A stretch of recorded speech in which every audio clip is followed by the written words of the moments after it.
അവയവങ്ങൾ പണത്തിന് വേണ്ടി വിൽക്കുന്നതും വാങ്ങുന്നതും നിയമം മൂലം നിരോധിച്ച രാജ്യമാണ് ഇന്ത്യ.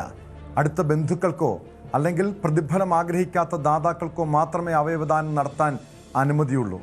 എന്നാൽ ഈ നിയമങ്ങളെല്ലാം കാറ്റിൽ പറത്തി അവയവ കച്ചവടം നടത്തുന്ന വലിയ റാക്കറ്റ് തന്നെ ഇവിടെ പ്രവർത്തിക്കുന്നുണ്ട്. കൊച്ചി കേന്ദ്രീകരിച്ച് അവയവദാനത്തിന് വ്യാജരേഖ ചമച്ച് തട്ടിപ്പ് നടത്തിയ കേസിൽ പിടിയിലായ നജീബ് തമിഴ്നാട്ടിലും അവയവ കച്ചവടം നടത്തിയതായി കണ്ടെത്തൽ. നജീബിൻ്റെ അക്കൗണ്ട് വിവരങ്ങൾ പോലീസിന് ലഭിച്ചിട്ടുണ്ട്.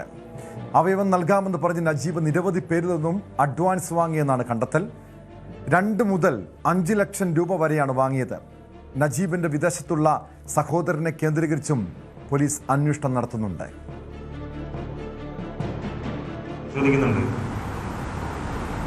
അതല്ല, കിഡ്നി ആവശ്യമുള്ള ആളുകൾ ഇത്തരം ബ്രാക്കറ്റ്സിനെ സമീപിച്ചുകൊണ്ട് അവർ ഓരോ ഇൻഡിവിജ്വൽ കേസുകളാണെങ്കിൽ ആ ഒരു ആംഗിൾ വരില്ല. അങ്ങനെയാണെങ്കിൽ അത് കൂടുതൽ അന്വേഷണം നടത്തിയെങ്കിൽ ഇതുപോലെയുള്ള ഒരു കൂടുതൽ ആളുകൾ പല സ്ഥലത്തും വന്നിട്ട് അവരുടെ കിഡ്നി ഇങ്ങനെ വ്യാപകമായി എടുത്ത് കൊടുക്കുന്ന സംവിധാനം ഉണ്ടെന്നുള്ളത് കണ്ടുപിടിക്കേണ്ടി വരും. അങ്ങനെ ഉണ്ടെങ്കിൽ ആ ആംഗിൾ അന്വേഷിക്കേണ്ടി വരും. ഇപ്പോൾ ഇതിൽ കണ്ടെടുത്തുള്ള രേഖകളുടെ അടിസ്ഥാനത്തിലൊക്കെ ഉണ്ടെങ്കിൽ നമ്മുടെ ഇവിടെയുള്ള ഹോസ്പിറ്റലിൽ തന്നെയാണ് ഈ സർജറിയൊക്കെ നടത്തിയിട്ടുള്ളത്.